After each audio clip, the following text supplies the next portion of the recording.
வணக்கம். நான் சந்தியாகு. என்னுடைய பதிவிலக்கம் 2023 ASPI 500.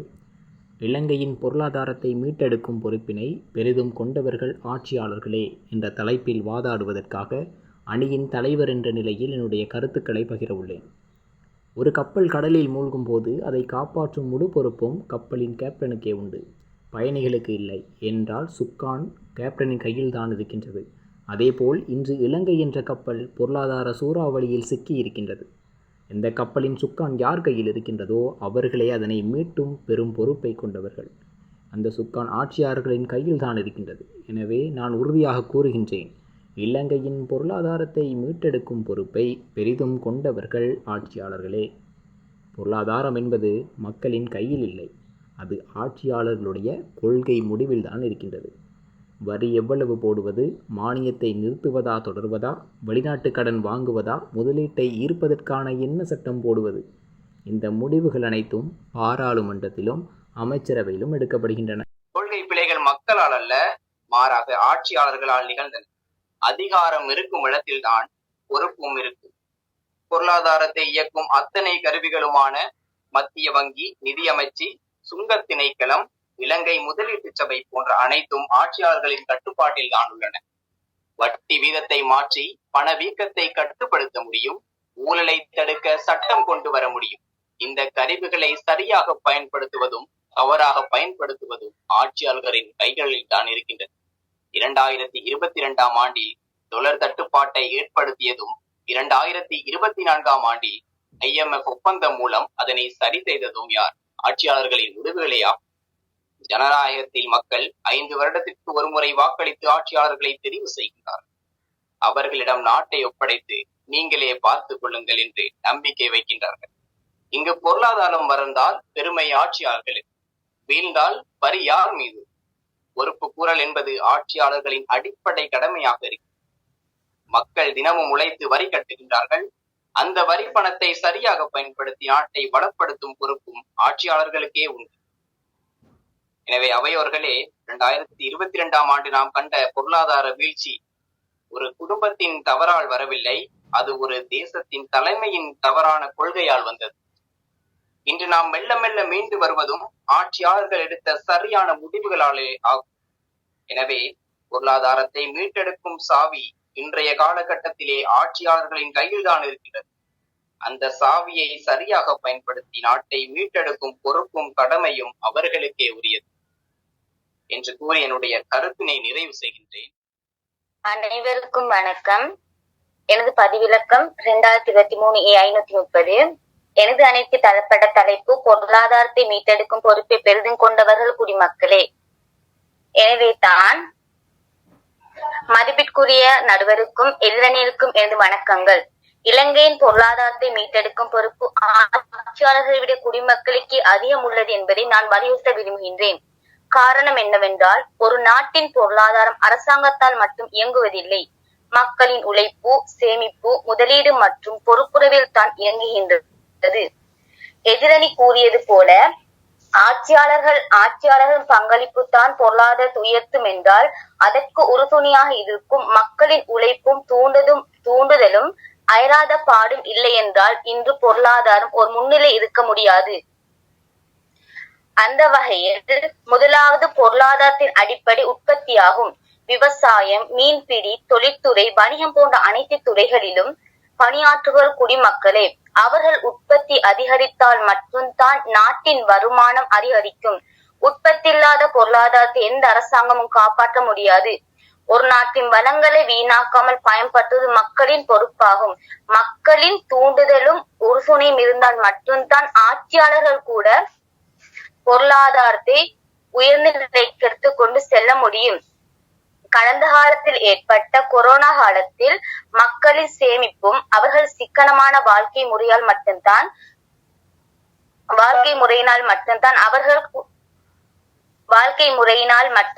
அவர்கள் பொருளாதாரத்தை முன்னெடுத்து சென்றார்கள். எனவே தான் பொருளாதாரத்தை உண்மையில் உயிர்ப்பிக்கக்கூடிய சக்தி குடிமக்களிடமே உள்ளது. அதனால் இலங்கையின் அது மட்டுமன்றி குடிமக்களின் கடமையாகும்.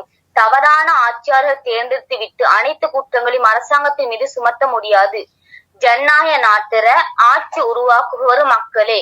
எனவே அரசாங்கமும் வழிகாட்ட முடியும். ஆனால் பொருளாதாரத்தை உண்மையில் உயிர்ப்பிக்கக்கூடிய சக்தி குடிமக்களிடம் மட்டும்தான் உள்ளது. அதனால் இலங்கையின் பொருளாதாரத்தை மீட்டெடுக்கும் பொறுப்பை பெரிதும் கொண்டவர்கள் குடிமக்கள் என்பதை உறுதியாக கூறி எனது உரையை நிறைவு செய்கின்றேன். அனைவருக்கும் வணக்கம். என்னுடைய பேர் சஞ்சிகா. என்னுடைய பதிவிலக்கம் 2023 ASBI 490. என்னுடைய அணியினுடைய தலைப்பு இலங்கையின் பொருளாதாரத்தை மீட்டெடுக்கும் பொறுப்பை பெரிதும் கொண்டவர்கள் ஆட்சியாளர்களே என்பதை வலியுறுத்தி வாதாட வந்துள்ளேன். அந்த வகையில் ஒரு தொழிற்சாலையில் தொழிலாளர்கள் எவ்வளவுதான் திறமையாக வேலை செய்தாலும் அந்த நிறுவனத்தின் மேலாளர் தவறான திட்டமிடலை வகுத்தால் நிறுவனம் திவாலாகிவிடும், தொழிலாளர்களின் உழைப்பு வீணாகிவிடும். அதே போலதான் மக்களின் உழைப்பு என்னும் மூலதனத்தை சரியான வழியில் பயன்படுத்தும் முகாமையாளர்கள் ஆட்சியாளர்களே. எனவே மீட்டெடுக்கும் பொறுப்பும் அவர்களிடமே முதன்மையாக சேருகிறது என்பதை வலியுறுத்துகின்றேன். மற்றும் மத்திய வங்கி சுயாதீனமாக செயற்பட வேண்டும் என்று பொருளாதார வல்லுநர்கள் கூறினாலும் அந்த மத்திய வங்கியின் ஆளுநரை நியமிக்கும் அதற்கான சட்டங்களை வகுக்கும் அதிகாரம் ஆட்சியாளர்களிடமே தான் உள்ளது. உதாரணமாக 2020-22 கால பகுதிகளில் மத்திய வங்கி பெருமளவில் பணத்தை அச்சிட்டது. அது அப்போதைய ஆட்சியாளர்களின் பொருளாதார கொள்கை மற்றும் அரசியல் அழுத்தத்தின் காரணமாகவே நடந்தது. எனவே தவறுக்கும் அவர்களே பொறுப்பு, அதை மீட்டெடுக்கும் அதிகாரமே அவர்களிடமே உள்ளது. என்னுடைய எதிரணியினுடைய தலைவர் கூறியிருந்தார், மக்களின் உழைப்புத்தான் பொருளாதாரத்தை மீட்டெடுப்பதற்கான காரணம் என்று. அந்த வகையில் நான் அதை மக்களின் உழைப்புத்தான் காரணம் அல்ல என்பதை வலியுறுத்த விரும்புகின்றேன். தனியார் துறையும் பொதுமக்களும் எவ்வளவுதான் உழைக்க தயாராக இருந்தாலும் அதற்கான சூழலை உருவாக்குபவர்கள் ஆட்சியாளர்களே. ஒரு நாட்டின் வட்டி வீதம், வரி விதிப்பு மற்றும் இறக்குமதி ஏற்றுமதி விதிகளை தீர்மானிப்பது அரசாங்கம். ஆட்சியாளர்கள் வரியை கடுமையாக உயர்த்தினால் இறக்குமதியை திடீரென தடை செய்தால், அதாவது திடீரென ஏற்பட்ட உரை தடை போல தனியார் துறையால் இயங்க முடியாது. சக்கரம் எவ்வளவு வேகமாக சுழன்றாலும் ஸ்டீரிங் ஆட்சியாளர்களின் கையில் தான் உள்ளது. மேலும் இலங்கை போன்ற ஒரு நாடு பொருளாதார நெருக்கடியில் இருக்கும் போது சர்வதேச நாணய நிதியத்துடனோ அல்லது உலக வங்கியுடனோ ஒரு தனிநபரோ தனியார் நிறுவனமோ போய் ஒப்பந்தம் செய்ய முடியாது. ஒரு நாட்டை பிரதிநிதித்துவப்படுத்தி கையெழுத்திடும் அதிகாரம் ஆட்சியாளர்களுக்கு மட்டுமே உண்டு. IMF நிதி உதவி அல்லது வெளிநாட்டு கடன் மறுசீரமைப்பு என்பது ஒரு நாடுகளின் அரசாங்கங்களுக்கு இடையே நடக்கும் பேச்சுவார்த்தை. இதில் ஆட்சியாளர்களின் ராஜதந்திரமும் கொள்கை முடிவுகளும் தான் நாட்டின் தலைவிதியை தீர்மானிக்கின்றன என்பதை வலியுறுத்தி காட்டுகின்றேன். அவையோர்களே, பொருளாதாரத்தை மீட்டெடுப்பதில் மற்றவர்கள் வெறும் பங்காளிகள் மட்டும்தான். ஆனால் அதை சாத்தியமாக்கும் சூத்திரதாரிகள் ஆட்சியாளர்களே என்பதை ஆணித்தனமாக கூறி நான் விடைபெறுகின்றேன். அனைவருக்கும் வணக்கம். என்ற பதிவிலக்கம் 2023 A540. நாம் இன்று கையில் எடுத்திருக்கும் தலைப்பு நாட்டின் மிக முக்கியமான காலப்பகுதிக்கு தேவையான ஒன்று. அதாவது இலங்கையின் பொருளாதாரத்தை மீட்டெடுக்கும் பொறுப்பு ஆட்சியாளருக்கா அல்லது குடிமக்களுக்கா என்ற வினாவிற்கு அது முற்றிலும் குடிமக்களாகிய நம்மையே சாரும் என்ற வாதத்தை முன்வைக்க வந்துள்ளேன். அந்த வகையில் அரசாங்கம் என்பது வெறும் கொள்கைகளை வகுக்கும் ஒரு தற்காலிக கட்டமைப்பு மட்டுமே. ஆனால் அந்த பொருளாதார கொள்கைக்கு உயிர் கொடுத்து களத்தில் நின்று நாட்டை இயக்குபவர்கள் நாட்டின் குடிமக்களே ஆகும். ஸ்ரீமாவோ பண்டாரநாயக்க காலத்துல ஏற்பட்ட கடுமையான உலகளாவிய பொருளாதார நெருக்கடியின் போது இறக்குமதிகள் கட்டுப்படுத்தப்பட்டது. அப்போது உள்ளூர் உற்பத்தி, அதாவது உள்ளூர் விவசாயம், கைத்தறி, குடிசை கைத்தொழில் என்பவற்றை பெருக்கி நாட்டை பசியிலிருந்து மீட்டவர்கள் இந்த இலங்கை மக்கள். அதே நேரம் தற்காலத்துல இலங்கையில் ஏற்பட்டுள்ள கடுமையான பொருளாதார நெருக்கடியை தொடர்ந்து 2025-2026 காலப்பகுதியில இளைஞர்கள் மற்றும் குடிமக்கள் மத்தியில உள்நாட்டு உற்பத்தி மீதான ஆர்வம் அதிகரித்துள்ளது. அதாவது ஆடை வடிவமைப்பு, விவசாய உற்பத்தி பொருட்கள் மற்றும் உள்நாட்டு தொழில்நுட்ப சேவைகள் மூலம் குடிமக்கள் பெருமளவில் சுய தொழிலை தொடங்கி பொருளாதார நெருக்கடியை குறைச்சாங்க. இறக்குமதியை நம்பியிருந்த நாடுகள் இன்று குடிமக்களிட உழைப்பால ஓரளவுக்கு தற்சார்பை நோக்கி நகர்கிறது. எதிரணியில் ஒருவர் கூறியிருந்தார், IMFல இருந்து அரசாங்கம் சர்வதேச அமைப்புகள்ட கடன் வாங்கலாம்னு சொல்லி. ஆனா அந்த கடனை வட்டியுடன் திருப்பி செலுத்துறது யார்? ஆட்சியாளர்களா? இல்ல, குடிமக்கள் செலுத்துற நேரடி மற்றும் மறைமுக வரிகள் மூலம் அந்த கடனை அடைக்கிறாங்க. உழைத்து வரி செலுத்தாவிட்டால் எந்த ஒரு சர்வதேச உடன்படிக்கையும் வெறும் காகிதமா தான் காணப்படும். இன்றைய உலகில டிஜிட்டல் தொழில்நுட்பம் பொருளாதார வளர்ச்சியின் முக்கிய இயக்க சக்தியாக மாறி இருக்கு. எனவே இலங்கையின் பொருளாதாரத்தை மீட்டெடுப்பதில் குடிமக்கள் டிஜிட்டல் பொருளாதாரத்தை ஏற்றுக்கொண்டு பயன்படுத்துவது குறிப்பிடத்தக்கது. இணையவழி மூலம் இன்று பல சிறு நிறுவனங்கள் சமூக ஊடகங்கள் மற்றும் இணையதளங்கள் மூலம் தங்களோட பொருட்களை விற்பனை செய்யறாங்க. உதாரணமா ஒரு வீட்டு தொழிலாக கேக் தயாரிக்கிற ஒரு பெண் தனது பொருட்களை பேஸ்புக், இன்ஸ்டாகிராம், வாட்ஸ்அப் போன்ற வழியாக விற்பனை செய்யலாம். இதனால கடை வாடகை போன்ற செலவுகள் இல்லாம போகுது. இதுல என்னதுன்னு சொன்னா ஒரு தனிநபரோட வருமானம் கூட இலங்கையின் பொருளாதாரத்தை தீர்மானிக்குது என்பதை புரிந்து கொள்ள முடியுது. எனவே இலங்கையின் பொருளாதாரத்தை மீட்டெடுக்கிற பொறுப்பு குடிமக்களையே சாரும் என்பதை கூறி எனது வாதத்தை முடிவு செய்கிறேன். நன்றி. அனைவருக்கும் வணக்கம். என்னுடைய ரெஜிஸ்ட்ரேஷன் நம்பர் 2023 ASPI 510. நான் ஆட்சியாளர்களின் நேரடி கட்டுப்பாட்டில மத்திய வங்கி, நிதியமைச்சர், சுங்கத்துறை, IMF-இன் உறவு போன்ற விடயங்கள் பற்றி விவாதிக்க வந்திருக்கின்றன. அந்த வகையில ஆட்சியாளர்களினுடைய கட்டுப்பாடு அவசியமானது. விரிவான கொள்கை செயலாக்கத்தை பார்க்க போறோம் அப்படின்னு சொன்னா பொருளாதார நெருக்கடியின் போது நிதியமைச்சு, மக்கள் வங்கி, சுங்கம் ஆகிய மூன்றும் ஒரே தலைமையில் இருந்தால் சட்டத்தடைகளை தாண்டி உடனடி நடவடிக்கை எடுக்கலாம். உதாரணமாக COVID-19 காலத்துல இந்திய அரசு மத்திய வங்கியை அழுத்தி வட்டியை குறைத்து புதிய பணத்தை அச்சிட்டு தொழில்களுக்கு கடன் வழங்கியது. இல்லை என்றால் பல நிறுவனங்கள் இதன் மூலம் மூடப்பட்டிருக்கும். அடுத்த தேசிய இறையாண்மை பாதுகாப்பு. IMF-இன் நிபந்தனைகள் பல நேரங்கள்ல ஏழை நாடுகளின் உள்விவகாரங்கள்ல தலையிடும். ஆட்சியாளர்கள் மத்திய வங்கியையும் நிதியையும் கையில் வைத்திருப்பதால IMF-இன் கடுமையான சிக்கன நடவடிக்கைகளை மறுக்கும் சக்தி உள்ளது. எடுத்துக்காட்டா துருக்கி 2018 IMF-இன் கடன் திட்டங்களை மறுத்துவிட்டு தனது மத்திய வங்கியை பயன்படுத்தி நாணய மதிப்பை செயற்கையாக தக்க வைத்தது. ஆட்சியாளர்கள் கட்டுப்பாடு இல்லை அப்படின்னு சொன்னா இது சாத்தியம் இல்லாமலே போயிருக்கு. அடுத்ததாக ஊழல்களை ஒடுக்கும் வாய்ப்பு. உதாரணமாக சுங்கத்துறை ஆட்சியாளர்களின் நேரடி கண்காணிப்பில் இருந்ததாலதான் அதிகாரங்களின் கையூட்டை குறைக்க மின்னணு சுங்க முறையை கொண்டு வரலாம். உதாரணமாக ருவாண்டா அதிபருடைய கட்டுப்பாட்டிலேயேதான் சுங்கத்தை முழுமையாக டிஜிட்டலாக முடிந்தது. இதனால சுங்க திணைக்களத்தினுடைய வருவாய் 300% உயர்ந்ததாக கருதப்படுகின்றது. இந்த வகையில பொருளாதார நெருக்கடியை உயர்த்துவதற்கு முக்கிய பங்களிப்பு தருவதற்காக ஆட்சியாளர்களையே காணப்படுகின்றார்கள் என்பது குறிப்பிடத்தக்க ஒரு விடயமாக காணப்படுகின்றது. மதிப்பிற்குரிய நடுவர்களுக்கும் எதிர்த்தரப்பு வாதியினருக்கும் இந்நேர வந்தனங்கள். இன்று நாம் விவாதிக்கும் பொருள் இலங்கையின் பொருளாதாரத்தை மீட்டெடுக்கும் பொறுப்பை பெரிதும் கொண்டவர்கள் குடிமக்கள் எனும் தலைப்பில் நானும் எங்களது குழுவினரும் வாதாட வந்துள்ளோம். அந்த வகையில அரசின் 85% வருமானம் நாம் கட்டுகின்ற GST, வருமான வரி, இறக்குமதி வரி போன்றவை மூலம் வருகிறது. ஆகவே வரியை ஏமாற்றாமல் முறையாக வரி கட்டும் குடிமகன் தான் அரசின் முதுகெலும்பு. ஆகவேதான் குடிமக்கள் ஊழலை கேள்வி கேட்கும் போதுதான் அரச பணம் வீணாகாமல் பாதுகாக்கப்படுகிறது.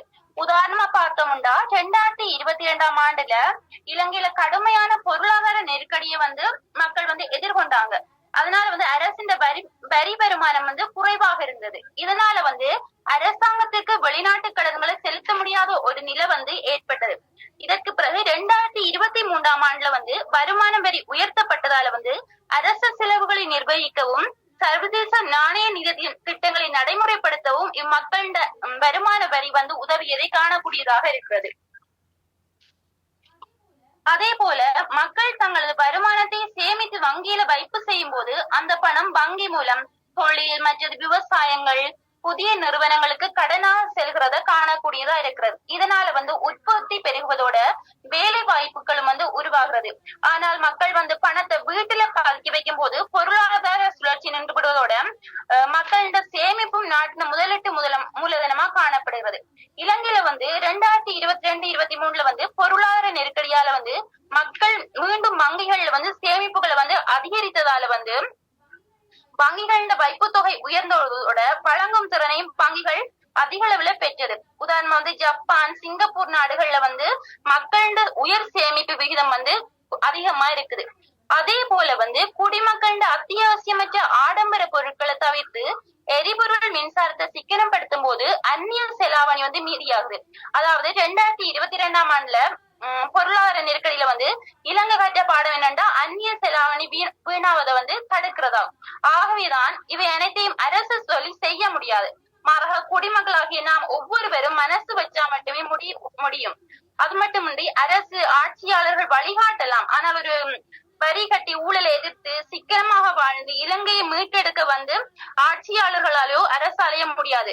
குடிமக்களாகிய நம்மளால் மட்டுமே முடியும் என வலியுறுத்தி எனக்கு வாய்ப்பளித்த நடுவர் அவர்களுக்கும் எதிர்த்தரப்பு வாதியினருக்கும் நன்றி கூறி விடைபெறுகின்றேன். எனது ரெஜிஸ்ட்ரேஷன் நம்பர் 2023-520. தொடங்கியவர் தானே முடிக்க வேண்டும் என்ற எண்ணத்தில் என்னுடைய தொகுப்புரையை வழங்க முதலாவது அணி சார்பில் 2023 ASBI 500 என்ற பதிவிலக்கத்தை சந்தியாகிய நான் என்னுடைய தொகுப்புரை வழங்க வந்துள்ளேன். நடுவர் அவர்களே, இலங்கையின் பொருளாதாரத்தை மீட்டெடுக்கும் பொறுப்பினை பெரிதும் கொண்டவர்கள் ஆட்சியாளர்களே. இந்த விவாதத்தின் முடிவில் நான் ஒரே ஒரு கேள்வியை மட்டும் கேட்கிறேன். சுக்கான் யார் கையில் இருக்கின்றதோ பொறுப்பும் அவர்களுடையதுதானே? எம்மணியின் முதல் பேச்சாளர் தெளிவாக சொன்னார். வரி போடுறது, பட்ஜெட் போடுறது, கடன் வாங்குறது, கொள்கை முடிவு எடுக்கிறது, இந்த அதிகாரம் முழுக்க ஆட்சியாளர்களுடைய கையில் தான் இருக்கு, மக்கள் கையில் இல்லை. அதிகாரம் இருக்கும் இடத்துலதான் பொறுப்பும் இருக்கும் என்பது ஜனநாயகத்தினுடைய அடிப்படை. அதே போல என்னுடைய இரண்டாம் தர பேச்சாளர் கூறியிருந்தார், நிறுவனங்களை பற்றி சொன்னார். மத்திய வங்கி, நிதி அமைச்சு, சுங்கம், IMF போன்ற பேச்சுவார்த்தைகள், இந்த கருவிகள் எல்லாமே ஆட்சியாளருடைய கையில் தான் இருக்கு. மக்களிடம் இந்த கருவிகள் இல்லை. 2022 பணம் அச்சடித்தது, பணவீக்கத்தை 70% கொண்டு போனதும், 2024 கடுமையான முடிவெடுத்து அதை 5% கொண்டு வந்ததும் இரண்டுமே ஆட்சியாளருடைய முடிவுதான். பதிவிலக்கம் 2023 A540 எதிரணியில் கூறியிருந்தனர்.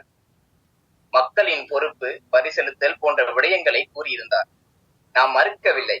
மக்கள் ஒழுங்காக வரி செலுத்த வேண்டும், சிக்கனமாக இருக்க வேண்டும். ஆனால் அவையோரே, ஒரு வீட்டு பிள்ளை திருடினால் அது பிழை. ஆனால் வீட்டு தலைவரை வங்கியை உடைத்தால் அந்த வீடு என்ன ஆகும்? தனிநபர் பிழைக்கும் கட்டமைக்கு பிழைக்கும் வித்தியாசம் இருக்கு. நாட்டின் பொருளாதார கட்டமைப்பை உடைத்தும் சரி செய்யும் சாவி வைத்திருப்பதும் ஆட்சியாளர்களே ஆகும். அதிகாரம் ஆட்சியாளரிடம் இருக்குது, கருவிகள் ஆட்சியாளர்களிடம் இருக்கின்றது. மக்கள் அவர்களின் நம்பிக்கை வைத்து பொறுப்பை ஒப்படைக்கின்றார்கள். அப்படியானால் பொருளாதாரத்தை மீட்டெடுக்கும் பெரும் பொறுப்பு யாருடையது? நிச்சயமாக அது ஆட்சியாளர்களுடையது. அவையோரே, இலங்கை மீண்டும் எழும். ஆனால் அது ஆட்சியாளர்களின் சரியான முடிவெடுத்தலால் மட்டுமே சாத்தியம். மக்கள் தங்கள் கடமையை செய்கின்றார்கள். ஆனால் தலைமை தவறினால் தேசம் தடுமாறும். ஆகவே எம்மணியின் நிலைப்பாட்டை நான் மீண்டும் உறுதியாக முன்வைக்கின்றேன். இலங்கையின் பொருளாதாரத்தை மீட்டெடுக்கும் பொறுப்பை பெரிதும் கொண்டவர்கள் ஆட்சியாளர்களே என்பதில் ஐயமில்லை என்று கூறி விடைபெறுகிறேன். நன்றி, வணக்கம். அனைவருக்கும் வணக்கம். எனது பதிவிலக்கம் 2023-530. எதிரணி கூறியது போல ஆட்சியாளர்கள் இல்லாமல் மக்களால் செயற்படுத்த முடியாது என்று கூறினார்கள். அவர்கள் கூறியது நான் பிழை என்று கூறவில்லை. எனினும் ஆட்சியாளர் ஒழுங்காக திட்டமிட்டால்தான் பொருளாதாரம் என்று கூறினார்களே தவிர அந்த திட்டத்தை நடைமுறைப்படுத்துவது மக்களே.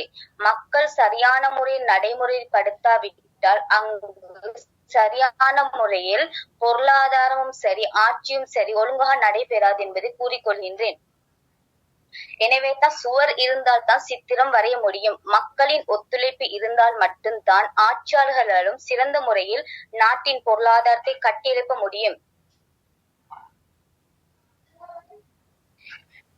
நாட்டின் பொருளாதார நிலைமை அரசாங்கத்தின் கொள்கைகளால் மட்டுமல்ல, மக்களின் தினசரி பொருளாதார நடத்தை மற்றும் சமூக ஒழுக்கங்களாலும் நேரடியாக பாதிக்கப்படுகின்றது.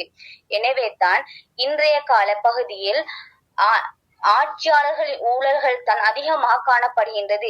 சிறந்த ஆட்சியாளர்கள் கூட பொருளாதாரத்தை மோசடி செய்த வண்ணமே காணப்படுகின்றார்கள். எனவே குடிமக்களின் உழைப்பும் அவர்களின் தூண்டுதல்கள் இல்லாமல் ஆட்சியாளர்களால் சிறந்த முறையில் நாட்டை கட்டியெழுப்பவும் முடியாது, பொருளாதாரத்தை முன்னெடுத்து செல்லவும் முடியாது. எனவே பொருளாதாரத்தை மீட்டெடுக்கும் பொறுப்பை பெரிதும் கொண்டவர்கள் குடிமக்களே என்று கூறி எனது உரையை முடித்துக் கொள்கின்றேன். நன்றி.